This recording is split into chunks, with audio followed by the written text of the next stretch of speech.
দর্শক, বন্যা পরিস্থিতির সবশেষ খবর জানাতে নোয়াখালী থেকে সরাসরি যুক্ত হচ্ছেন সহকর্মী আকবর হোসেন সোহাগ। সোহাগ, নোয়াখালীতে বন্যা পরিস্থিতির সবশেষ খবর আমাদের জানাবেন। সেখানে ত্রাণ সহায়তা ঠিকভাবে পৌঁছেছে কিনা সেটিও জানাবেন।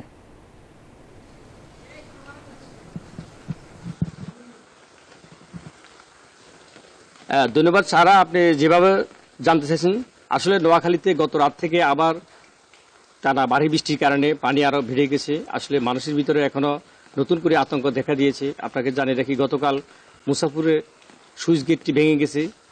এতে করে সাধারণ মানুষ ওখানে চলাচলে মানুষের ভিতরে আরেক ধরনের আতঙ্ক দেখা দিয়েছে।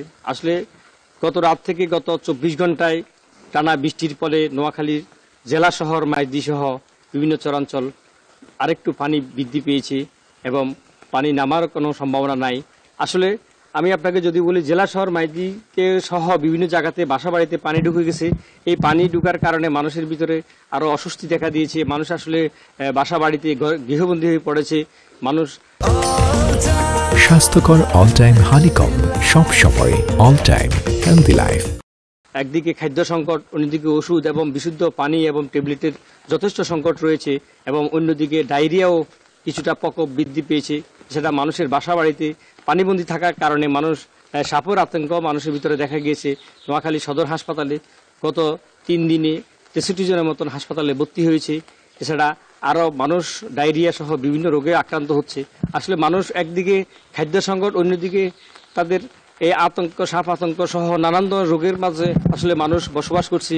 এখন নতুন করে পানি বৃদ্ধির কারণে মানুষের ভিতরে আরো ধরনের একটা অস্বস্তি এবং আতঙ্ক দেখা দিয়েছে।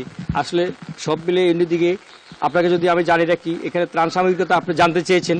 ত্রাণ সামগ্রীর মধ্যে বিভিন্ন স্বেচ্ছাসেবী সংস্থা, সরকারের পাশাপাশি বিভিন্ন সংগঠন ত্রাণ বিতরণ করছে।